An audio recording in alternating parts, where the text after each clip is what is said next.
kykers en welkom by die 193ste episode van Irongo Talk. Ek moet sê, dit is heerlik om in die geselskap van my mede-aanbieder Tiro Karisep en ook julle te wees. Ja, so vandag kuier ons saam hier by Cornerstone in Walvis Bay, die boekshop. En ons vier dan ook die No Selfie Day. Aha, no selfie day. Daar sê. So, ons bring vir julle die nuus, Krampie se fishing report, die weer en ook die getuie. Ketishia van die munisipaliteit van Walvis Bay gesels met ons oor die groot aantal rioolsisteemverstoppings wat die hawe daar ondervind. So, bly ingeskakeld, ons is nou terug. Pacing back and forth, thinking about me. You can't get enough. It's the second time that the phone rings, but I won't pick it up. Pick it up, pick it up, no. Pick it up, pick it up, no. That looks like your face on the floor. You should pick it up. You said the last time was the last time, and the last night you broke every promise. I saw a new girl, all in your life. Then you deleted it, trying to hide. En nou vir die nuus. Belastingbetalers moet buitens poggerige bedrae opdok vir die munisipaliteit om geblokkeerde rioollyne skoon te maak wat gereeld voorkom as gevolg van die storting van verbode middels in die stelsel.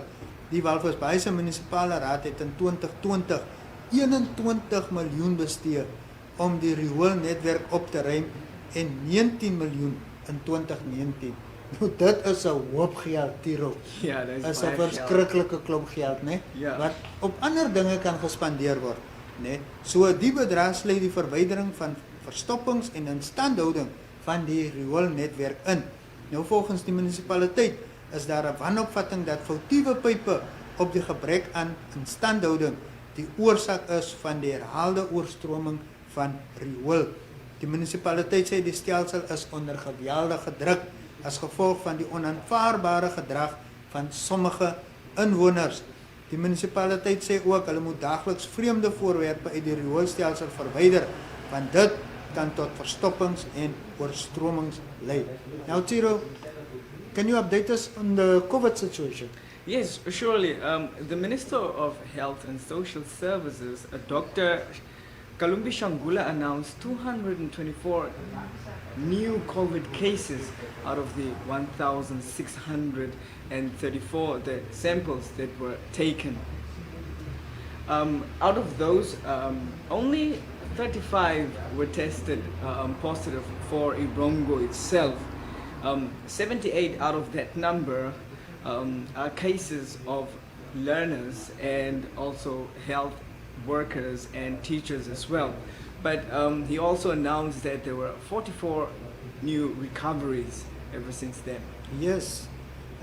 En dan in ons tweede nuus storie, 'n polisiegeriewe wat onlangs aan die Grow Together kleuterskool in die DRC informele nedersetting op Swakopmund oorhandig is, bestaan uit 2 spoeltoilette, wasbakke sowel as 2 urinale. Die projek is oor 'n tydperk van 5 weke voltooi teen 'n koste van 70,000 Namibiese dollar. Ons is bly om die gesondheidstoestande by die kleuterskool te kan verbeter en 'n blywende voordeel vir die leerdlinge en die onderwysers te bied, het Martin Hirsch, Reptile Mineral Resources and Exploration, se bestuurder van hulpbronne en ontwikkeling gesê. Nou volgens Grow Together kleuterskool se koördineerder, mevrou Anja Rouwer, is die abolisiegeriewe al langer as 'n dekade 'n droom vir diegene wat by die projek betrokke is. Nou, ons kykers kan gerus gaan lees die hele stories wat ek en jy nou onder hulle aandag gebring het hierso op ons webwerf by www.irongo.com.na of gaan besoek ons Facebookblad. En dit bring ons aan die einde van vandag se nuussegment.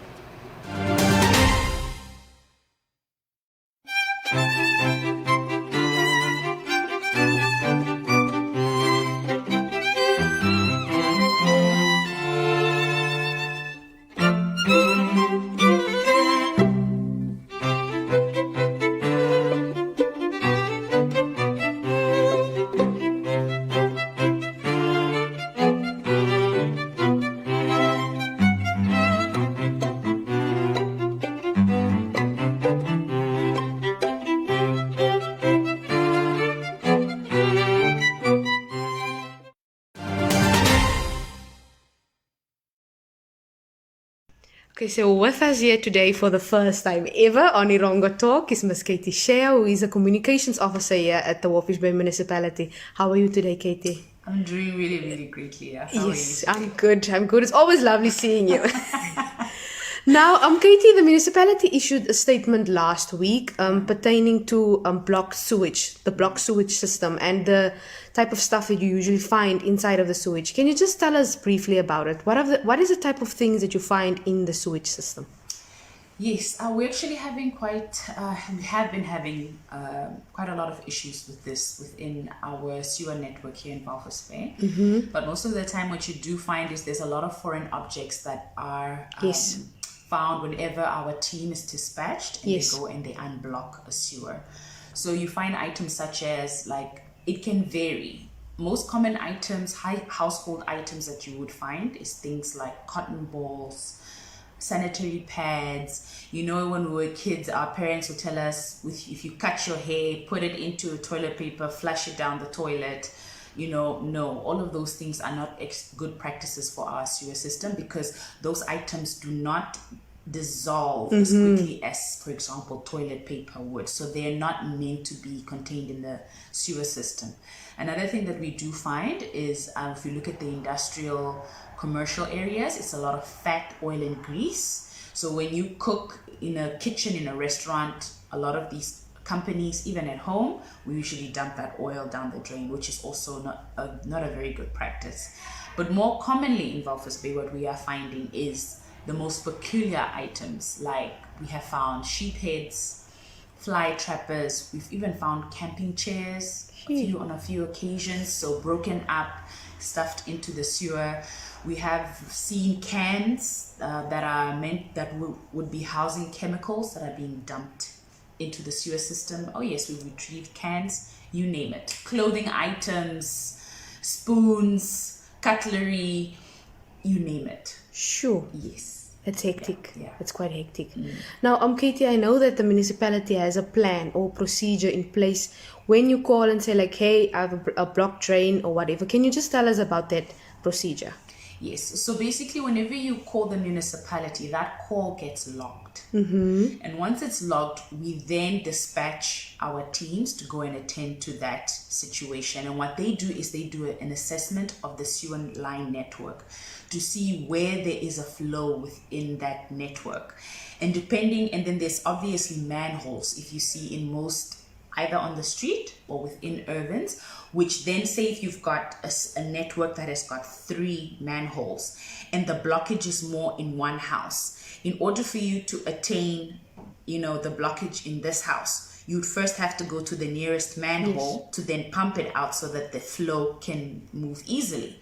But sometimes what you end up finding is these manholes, specifically like in Walvis Bay, you can find some people have placed their homes on top of those manholes. We have pictures of a person's lounge where the foundation of his eating table is a manhole. Sure. We have found people, residents have placed tires, debris on top of that. So when our team comes to try and unblock that sewer, it becomes an obstruction, and it delays them. Then they have to go and physically use, physical tools to now unblock these drains. So again, it delays the process. Yes. So they basically come in, they unblock they assess the situation, they unblock the sewer network, then they leave and they come back again to actually make an assessment to ensure that there is a flow wherever there was that blockage. Now, I know there's a few hotspot areas here in Walvis Bay where it's a constant problem with sewage. Is there a long-term plan in place to try and curb this? Yes, actually council has been doing a lot of studies. Yes. And has as well been looking at our financial year to look at ways to actually upgrade certain sewer networks to ensure that we have now bigger pipes that accommodate more sewage, because we are aware that with urbanization, Walvis Bay is growing, more and more people are coming here. True. So we need to make sure that our sewer can, take on the capacity of the growing population. So yes, there are certain hotspot areas that we have identified, and our team, they don't only spend our money just on blockages. It's also on the on the infrastructure of the sewer network. So we are definitely identifying those areas and upgrading those areas with new pipes and systems and pump stations and so on and so forth. Cool. Now, Katie, what would you like to tell our people when it comes to dumping these things in the sewage? What other options do they have? Well, I think our residents just need to be aware that our sewer system is as old as our town. Yes. And we need to understand that it was put into place before Walvis Bay is the way that it is right now. True. And that, like with anything, you need to also play your part. So if you are seeing that there's constant blockages that are happening within your home or your area, and you obviously need to first call a plumber. But if you see it's on your street, it's more than 2 to 3 houses, then absolutely please call us at the municipality.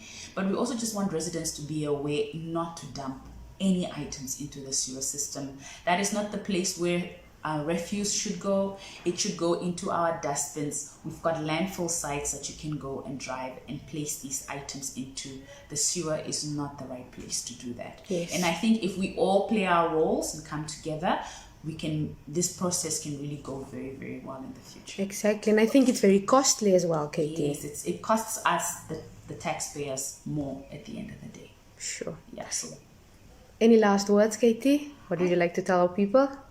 just that we should, continue during these COVID times. It's not easy for all of us, but Yes. we should work together.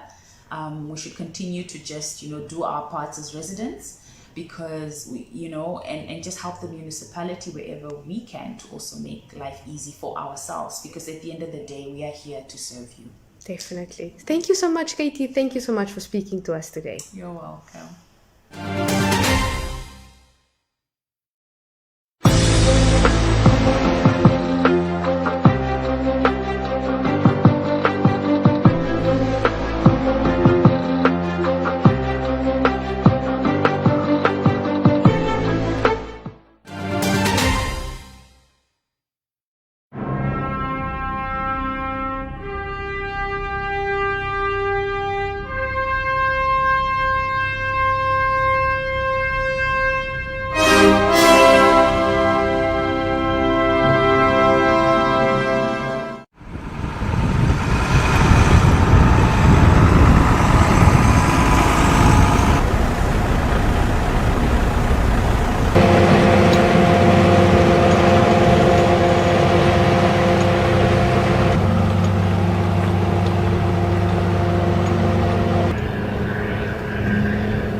And now for your fishing report.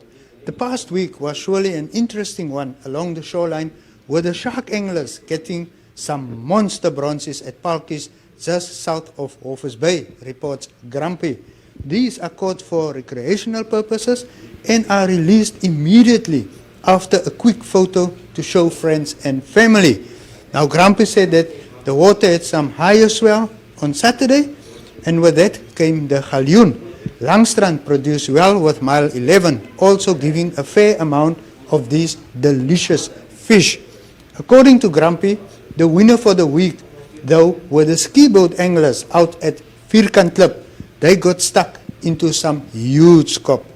Grumpy added that it wasn't the sheer numbers, but the size of the kop that made the fishing so rewarding. Reports came in of most fish being in the 15 kilogram range. Now, these are real big kop. Grumpy said he was fortunate enough to go fishing with skipper Mark Hofman on his vessel called Ahoy this past Saturday. So the fishing wasn't all that great, with a few kop being caught. What made the trip, however, super memorable was the sight of a huge mola mola, also called a sunfish. Now these round-shaped fish devour jellyfish and can grow to an astonishing 1,000 kilograms. The one they sighted was about 350 kilograms. Now it also seems that the mist is hitting our shores again, and with that we are slowly getting into the months more and more galjoen are being caught. It's not that the kop will be gone. It won't be the case for a couple of months at least, but kop catches should slow down. Now anglers should start looking for white water that rolls in from further out. Galjoen likes this type of scenario. Try using white mussel, black mussel, or even prawns to catch them, Grumpy advised. And that concludes your fishing report for today.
Stay tuned for your weather and tides for all the major towns in the Erongo region.